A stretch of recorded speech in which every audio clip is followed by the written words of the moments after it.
Majeruhi tumewakimbiza katika hospitali ambazo ziko karibu hapa, na wengine tumewakimbiza katika hospitali ya Kenyatta National Hospital. Making headlines tonight.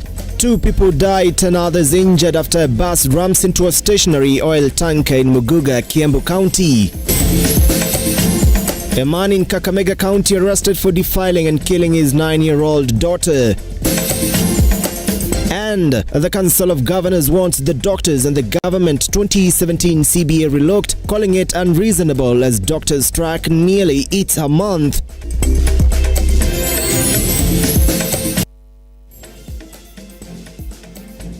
Many thanks for choosing Lookuptv to always inform you at exactly 2 minutes past 9 p.m. And of course, let's get started. The 2 people have died and 10 others injured after a 62-seater Eldoret Express bus rammed into a stationary oil tanker in Muguga, Kiambu County. Shamila Baraza begins our bulletin tonight with that sad story.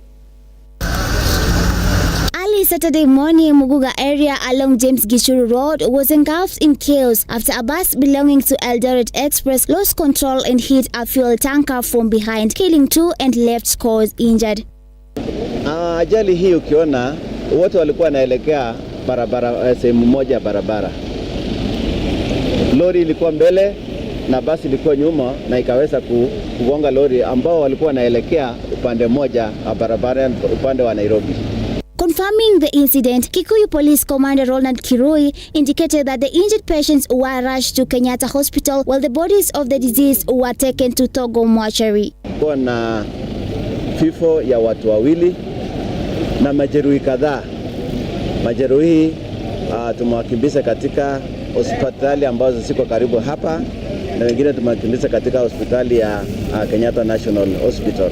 Na tunaendelea kujua kwamba ni wangapi ambao walikuwa hapo. Bado tumeanzisha uchunguzi. The police commander has urged drivers to exercise caution while driving, especially during this raining season, adding that accidents can be avoided only if drivers follow road safety rules. Tungependa kutoa tahadhari na kuomba sana madereva wote ambao wanatumia barabara kwamba waweze kuzingatia sheria za barabara.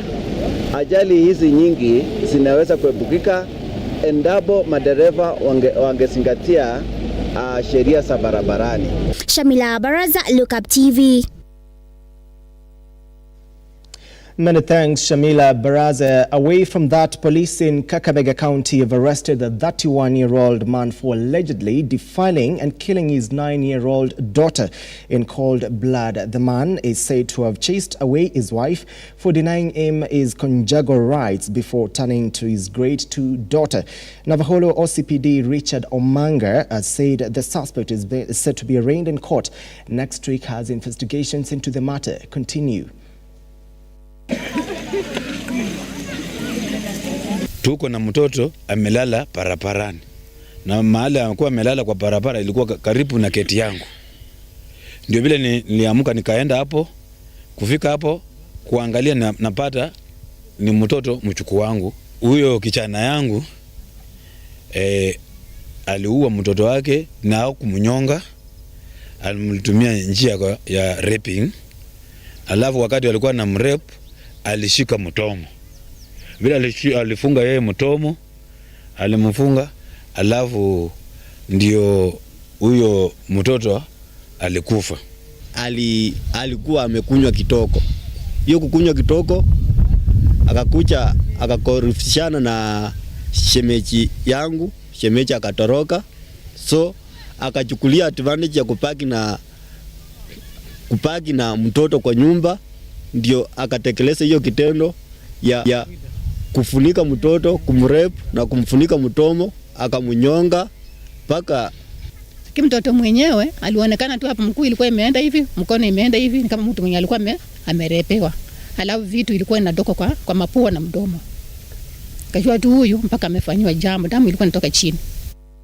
The Council of Governors want the 2017 CBA between the doctors' union and the government to be looked into, saying it contains components that are not only difficult to implement but also unreasonable. This comes as the National Council of Churches of Kenya Lower Eastern Region asked the government to be sensible in addressing the prevailing crisis in the healthcare sector.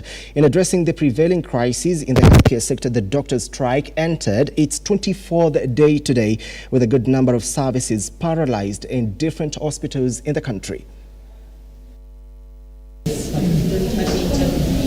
Marking the 24th day since the start of the doctor's strike, many Kenyans narrate frustrations they've endured, with some saying they've reduced relying on the over-counter medicine, forced to seek alternatives in expensive private hospitals. Rais aingilie kati, aongee na wahudumu wa afya, madaktari warejee kazini wasaidike. Watu wamepoteza maisha.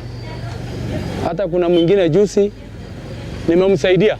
Council of Governors Health Committee Chairperson and Tharaka Nithi Governor Muthomi Njuki says 95% of the doctors have individual contracts with each of the 47 counties, and thus their continued stay in the streets is unwarranted. The governor wants county-based doctors' unions to engage governors to iron out their grievances, as opposed to starving Kenyans on the healthcare services countrywide. Every doctor has a contract with a specific county. If it is the doctors in Nairobi, they are not answerable to the governor of Tharaka Nithi. However, mysteriously, and I don't know how that happened, they are under one umbrella of a union.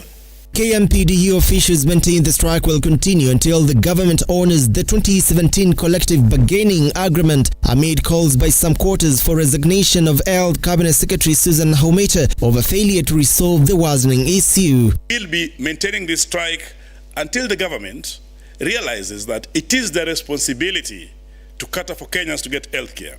People are being mismanaged because you are seen by a nurse, then a CEO.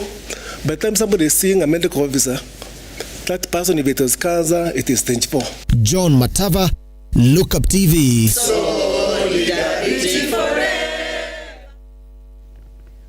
The government of Kenya and the France have inked a 20 billion partnership that will see the country upgrade its Nairobi commuter train in an exercise that seeks massive improvement of the transport sector. The two countries have also agreed on the modality to establish 8 sports and cultural centers, which will play a pivotal role in the furthering sports and cultural heritage in the country. Tende Anyula with more. Speaking in Nairobi after hosting the Foreign Affairs Minister of the French Republic, Stéphanie Sojan, Prime Cabinet Secretary Musalia Mudavadi has praised the strong bilateral relationship between the two countries. Musalia has revealed Kenya and France have signed a 20 billion deal to upgrade the Nairobi commuter train to improve transport in the capital city. I am pleased to note that Kenya and France have finalized the agreement to facilitate funding of the upgrading of Nairobi commuter railway. This project aligns with Kenya's sustainable urban development initiatives aiming to enhance transport services and mobility in Nairobi metropolitan area. Also signed is a deal that will see France co-fund the establishment of 8 sports and culture centers, with Kenya aiming to further sports activities while also remaining a cultural hub in Africa. The two countries have also agreed to expedite the implementation of a key project to create 8 social, sports and cultural complexes throughout the country that will be co-financed by the two countries to the tune of 10 billion Kenya shillings. The construction, which will leverage the Angola model, will facilitate access to sports and culture by creating tailored local infrastructure in our communities across the country. Mudavadi used the occasion to laud France for playing an integral role in promoting peace in the volatile Sudan. I wish to express my deep appreciation to the government of France for convening,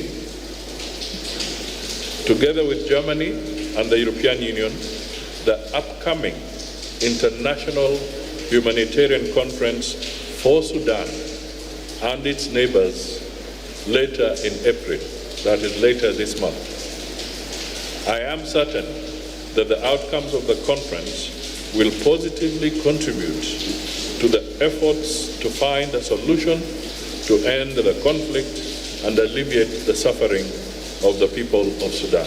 The meeting additionally discussed ways of addressing and mitigating climate change challenges, with Africa having been identified as the continent that holds solutions to deteriorating climatic conditions. Tenda Nyula, Lookuptv. Many thanks, Tende Anyula. Away from that, the education and training for Africa youth must be relevant to the needs of the continent. That is the next frontier of the global opportunities. This according to President William Ruto, who stressed that young people must be prepared to help Africa implement solutions to the issues that hold the continent back. Ruto spoke when he delivered a lecture at the Lusophone University in Guinea-Bissau. Through appropriate linkages and collaborations, Africa's universities of technology like this one must facilitate this and become trainers of innovators and the incubators of globally competitive innovations and innovators. This is how we will leapfrog our way beyond our present challenges, innovate our way from under the onerous burden of underdevelopment and become the continent envisioned in Agenda 2063. The capacity for technological research and development for innovation can enhance our capacity to attract investment and enable us to solve development challenges. I am inspired by the way our leaders throughout the continent and the people of Africa have engaged with the discourse around climate change. I am proud that we remain closely in touch with nature and understand the connection between our actions and the survival of other forms of life, including ourselves. 13 minutes past 9 p.m. Many thanks for watching, and of course that story takes us on a short break right in Look Up. We can stay with us. We'll be back with more news for you.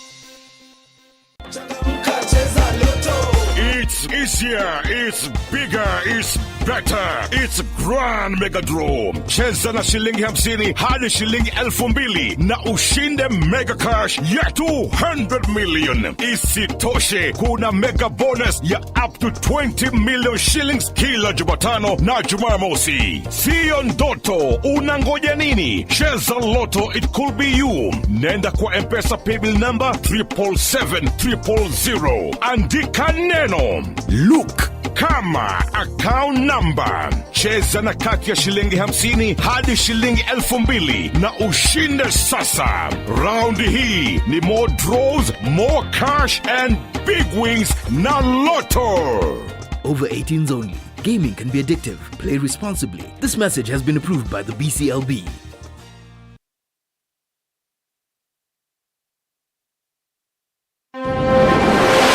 Come, let us show you place sport to build your dream home in Baraka Gardens, situated just 5.4 kilometers from Blue Post Junction along the Thika Gatura Road. Place finest with secure gated community, maji na stima iko on-site, usitans na stories za title deeds ziko ready, plus flexible payment plans and financing options. Pay 30% and clear the rest in installments. Get in touch, to the site visit. For more information, contact 0794 333 222 or 0722 668 700 or visit our website www.mahasibuhousing.co.ke. Experience the beauty of Baraka Gardens today.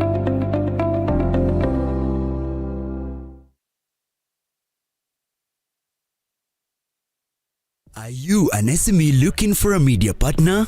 Look no more, as Lookuptv got you covered for all your visibility and marketing needs. We at Lookuptv understand your business needs and want to work with you on your marketing journey, giving you solutions that will take you to the next level. Call us today on 0707 572 358 or send an email to sales@lookuptv.co.ke and kickstart this amazing journey. Welcome to Lookuptv, your official SME media partner.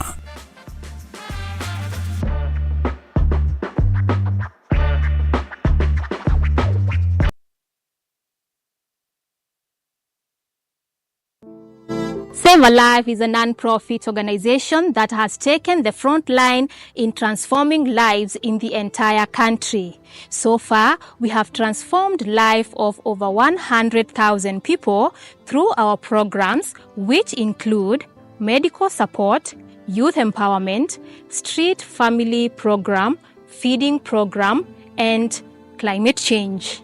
Join us today as we transform lives. As we always say, service to humanity is service to God. Save a life, transforming lives.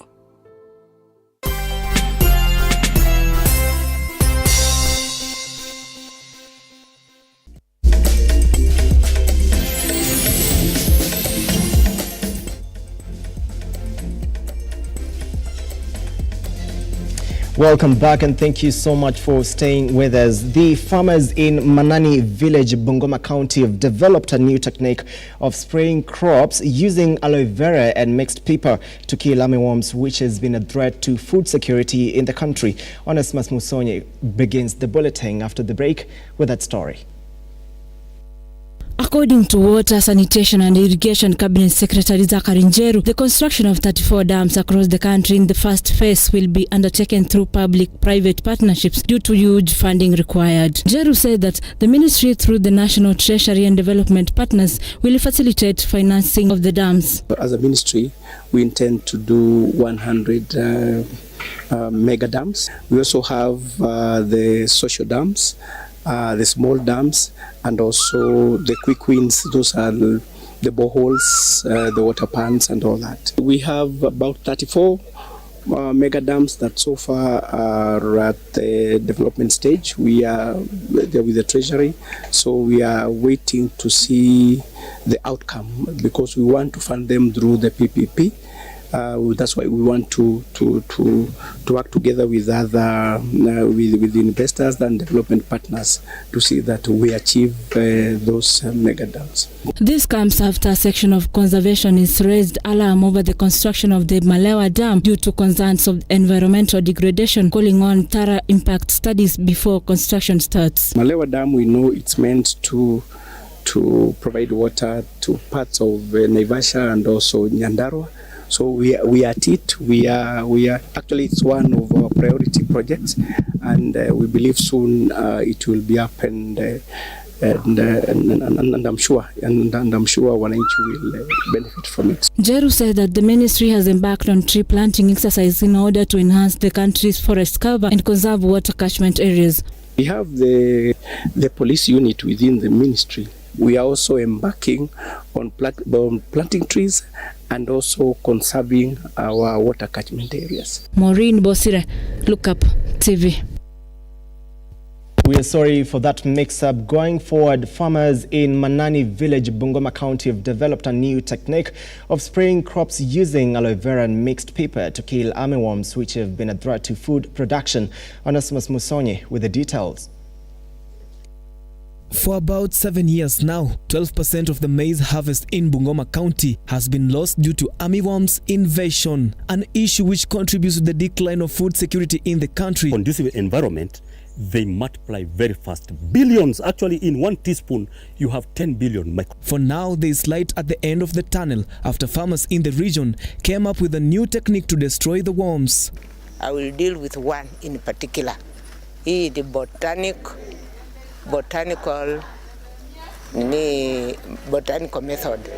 Hii botanical method, we have Tetonia, which is becoraisi.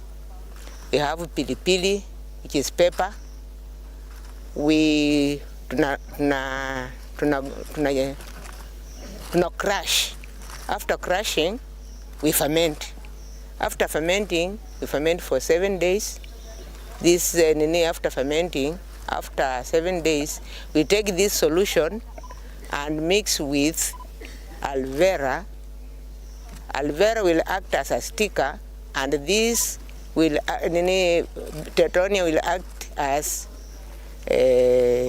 folia kama mbolea, lakini hii pilipili ndio sasa inaua huyu mdudu. According to World Food Program, changes in the climatic condition and wrong agricultural methods used by farmers in the country are to blame. But this are one of the likely cause for this is the issue of the climate change, where because of the rising global temperatures, even the pests themselves are evolving and changing their life cycle and changing their habits and moving from one place to the other.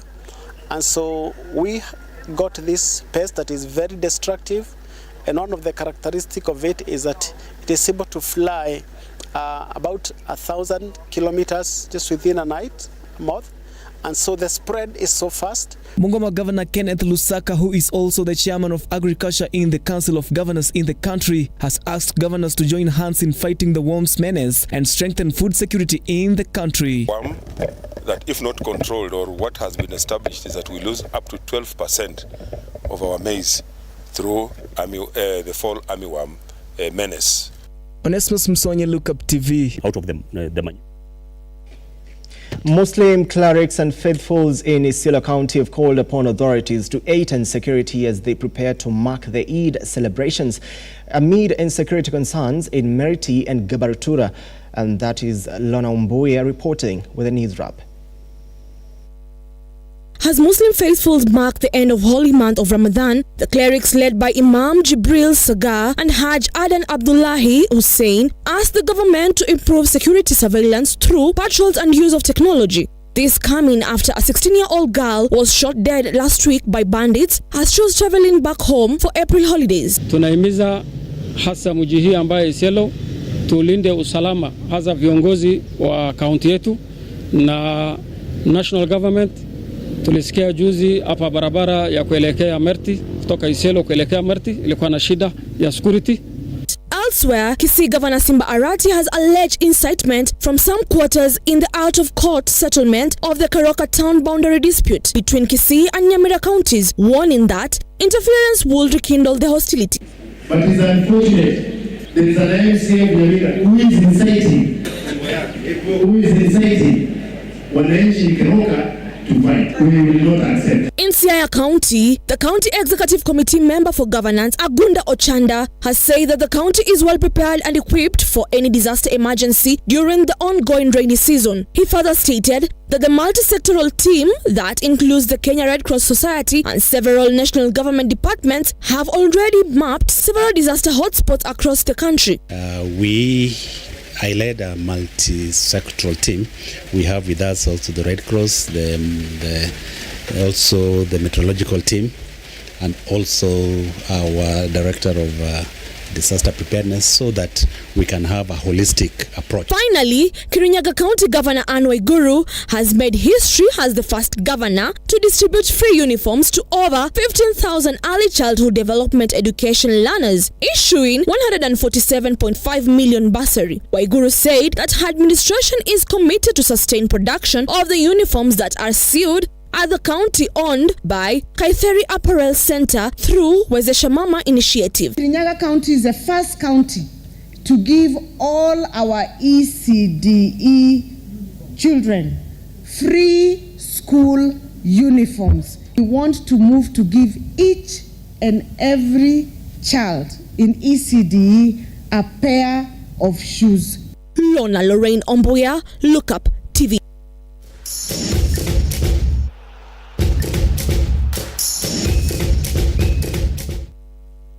Switching gears to some sports action, Cabra's Sugar RFC trounced 8-times champion KCB RFC 29 points to 5 to defend the Kenya Cup title. The match was held at the Kakamega Showground. The Carlos Katwa-led side has won the Kenya Cup silverware for the third time in a row. was an opportunity they should have scored. They knocked the ball on the hunger between the two teams. 2 years is a long time if you ask me. So we're on the right track, and anyway, kudos to the boys. We're on the right track. Yeah, we should not get discouraged by 1 or 2 losses. I mean, the boys have worked hard all season, and that should be given to them. Yeah.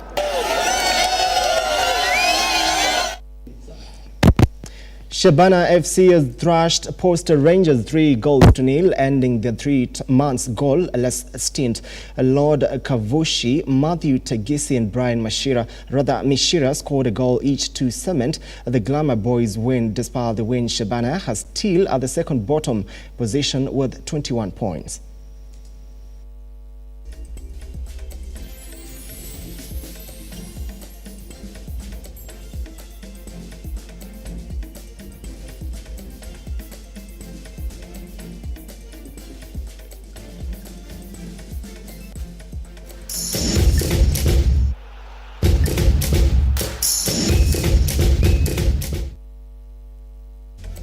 Many thanks for watching at exactly 27 minutes past 9 p.m. My name is John Matava. Sign language interpreter has been Felista Adundo. Many thanks, of course, for watching and those that made this bulletin a success. Not forgetting my directors and the sound engineer as well.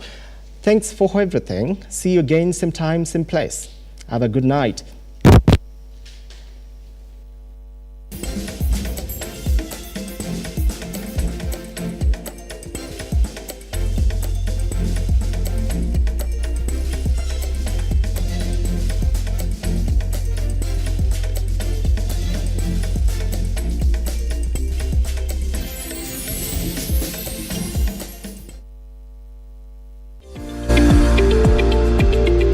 We value your feedback and welcome your complaints about our programming and operations. Feel free to get in